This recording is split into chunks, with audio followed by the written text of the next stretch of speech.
Last year's reading wrap up, which I'll have linked up in the cards and down in the description, incorporated both the what books am I reading, what books have I read, and also my statistics. And I was putting them out around quarterly. I have decided to shake things up a bit for 2026. I'm going to be doing monthly reading wrap-ups, so all the books I have read in the previous month. And then I am doing my bingo board from hell.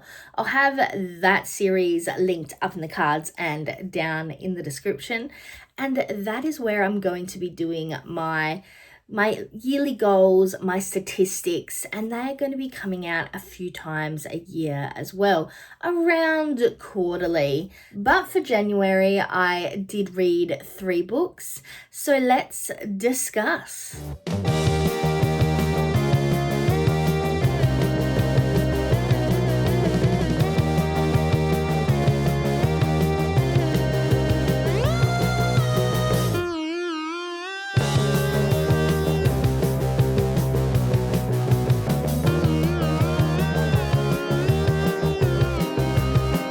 Welcome back to my channel, and today I'm bringing you my first reading wrap up for 2026. This is my January reads. As I mentioned, I did read 3 books throughout the month of January, starting with The Christmas Eve Letter by Elise Douglas. I did listen to this one via audiobook, and I did start it just before Christmas 2025. So in this, we have our main character. Her name is Eve Charland. When we first meet her, she's returning from a solo road trip, and she's a big fan of op shopping, of antique stores. So she pops into this small antique store that she was planning to visit on her trip. While there, she finds an old gasoline lamp that has a unopened letter inside. The kicker, the letter is addressed to Eve Charland. This is a time travel holiday romance, which does result in Eve finding herself back in 1884-85. And Eve is trying to prevent the happenings that was discussed in the letter, but also trying to get herself back to her modern life. I didn't think that I enjoyed historical fiction, but I do know I like a good time travel journey. Obviously, judging from the fan fiction I tend to read. And I think this book was no exception.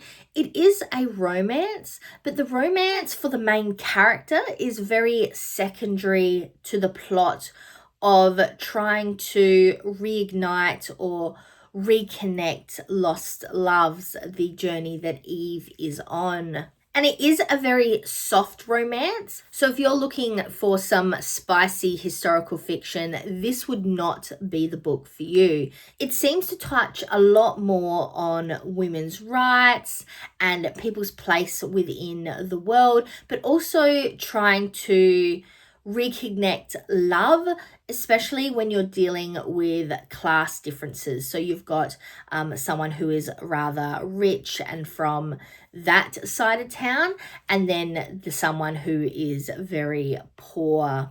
I was very intrigued and enjoyed reading along with the story. However, there were a few times I got really frustrated with the main character, as she'd made a point several times of explicitly saying that this was not the modern world and that she needed to act in accordance to the way women should act in that time and place, because obviously she needed to fit in. However, then she would use really modern slang, or she would do things that were very uncharacteristic for a Victorian era woman. And it would cause a lot of confusion around the character. And overall, I could understand that Douglas was trying to highlight the fact that Eve was very different and Eve was from modern times,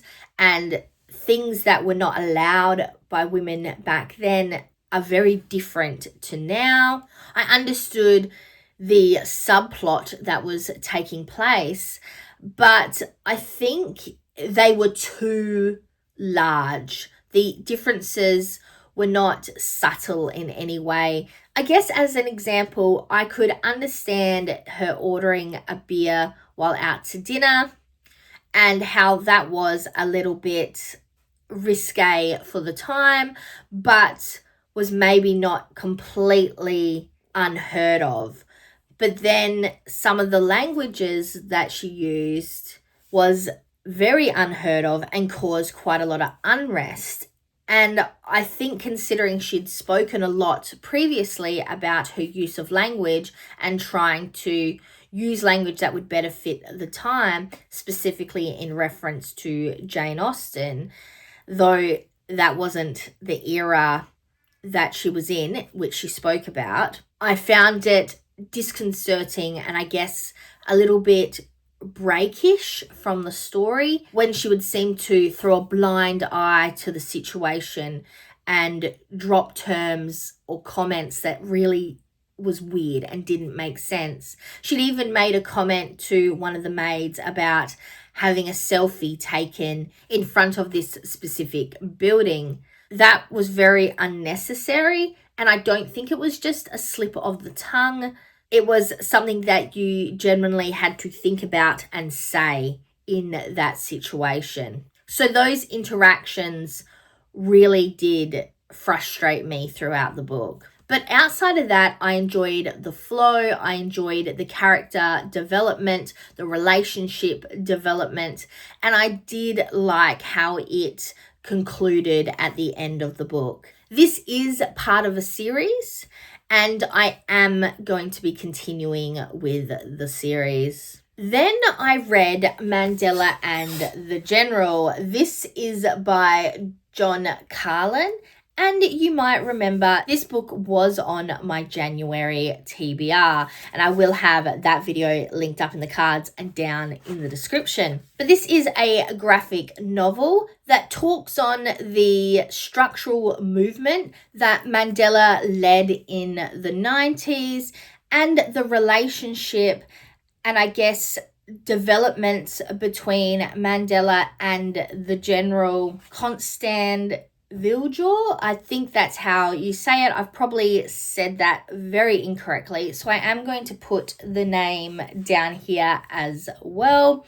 But it discusses the relationship between the two and essentially how they had to eventually work together, though they were on opposite sides of the movement, to prevent a full-on blood war. And I guess how violence is not always the necessary action, and there are political ways to still defend your point of view without resulting or reverting back to violence and war. I really like history told in this graphic novel format. I find that it makes history, especially very deep, dark, full-on history, quite palatable. But I don't think that it diminishes the trauma and the atrocities that a lot of these histories that are written in this way convey. I really also enjoyed the way that Carlin chose to tell this narrative. It is mainly from the perspective of the General, and it's kind of focused around this conversation, this interview that Carlin had with the General going over this history. So I really did appreciate that this was from a specific side of the story. I also found the art and the illustrations to be really engaging, but also provide the right amount of detail. That is something I think is very hard for a graphic novel. It isn't just about the words you write and the way you choose to structure a narrative, but it is also how you choose to visually show that and the amount of details you do or don't add, the colors you choose, and just the small details that bring a lot more to the story. It's not always about reading the words or the dialogue that is printed on the page, but looking into the small, intricate details of the storytelling. But I definitely plan to read further books like this in the future. I'm not sure if this is going to be the right video to comment on this, or whether this is something I should only be bringing up in my Bingo Board from Hell videos, but I am going to be decluttering this specific book from my physical collection. I would like to hand it on to somebody else who can experience and read this history for themselves. So this one will be getting decluttered from my collection. And last but not least, I read Venom and Blaze by Roz McLaren. This one was part of my TBR-a-thon, and I will have that video linked up in the cards and down in the description. But this is a young adult novel that focuses on two main characters, Venom and Blaze, and it's set in a world segregated between the good and mirrors. So essentially, for every baby that is born, they are born good. They have blonde hair, light blue eyes, and cannot do anything that is bad. So they can't lie, they can't kill, they can't hunt. They are essentially good, pure individuals. But then an opposite baby for every person is born. So essentially there are two versions of the one self, and the opposites are called mirrors. They have very dark hair, navy eyes, though they look exactly the same apart from those feature changes. They also have the ability to lie, cheat, steal, murder.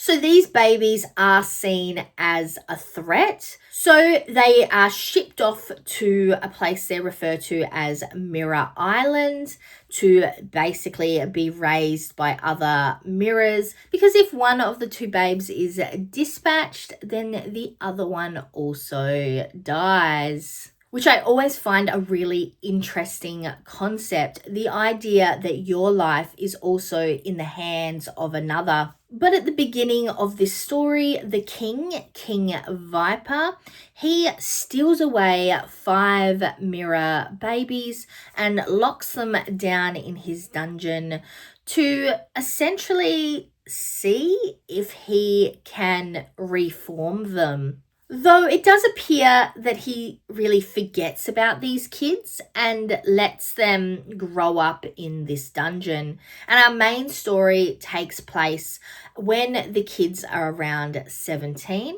as well as his daughter, Princess Venom. She is also 17. So our two main characters, Venom and Blaze, as I mentioned, Venom is the princess. She is a good, while Blaze is one of the 5 mirror babies. I really found the story, the idea of good and evil or good and bad, to be a very interesting concept and play, a push and pull throughout the story. Because yes, the mirrors have an abundance of aggression. They do lie, they do cheat, they do steal, but the good are not as good as they present themselves to be.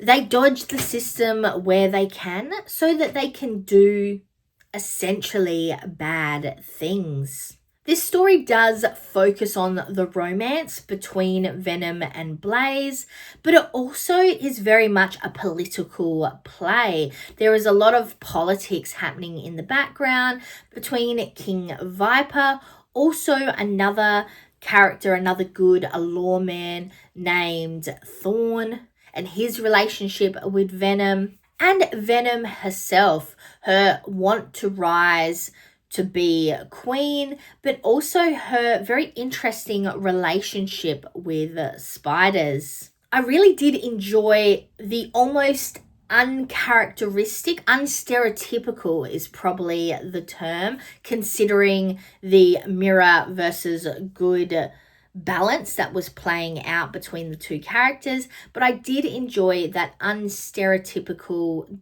character development for both the main characters. It was interesting seeing that yin to the yang within each character individually. Though I will say that towards the end of the book specifically, there are certain developments I didn't particularly like about Venom. I have no issue with the idea of what makes a good good and what makes a mirror a mirror, but I didn't particularly like some of the ways that Venom chooses in the later part of the story to treat others that have not done ill will to her within the story. This is the first book of a series, and I am interested to continue with the series, but I have a feeling it is one of those series where the first book you follow one set of people, the second book you follow another background character from the story. Like I said, there are originally 5 mirror babies, and I am wondering if the second book follows one of those or 2 of those instead of this main original character set or couple. Though the ending of this first book did leave it very open for more development to occur for this main original couple. It was very much an enemies to lovers, back to enemies type of story. And I'm keen to see if they have further development as the series continues. But those were the 3 books I managed to read this month. I am doing a reading bracket, and I will put a pretty picture up here of my layout for this. And I figured that considering that this is set up in a monthly fashion as well, that it is worth saying what book I've put in the bracket each month. So this month I have put Venom and Blaze by Roz McLaren into my bracket. It was my top read of the month, but it was only a 4-star read, and that was kind of pushing it a little bit. It would have probably been more of a 3.5, 3.75 kind of read. But I am excited to continue with this reading bracket. But that is all I have for you today. If there is something you want to see different or more of within these videos, please let me know down in the comments. Otherwise, let me know what you have been reading for the month of January. And if you do want to show me that you got it this far into the video but don't have very much to say, please put a little book emoji down in the comments. But until next time, I'm Verity. This was my January reading wrap up. And now to the outro.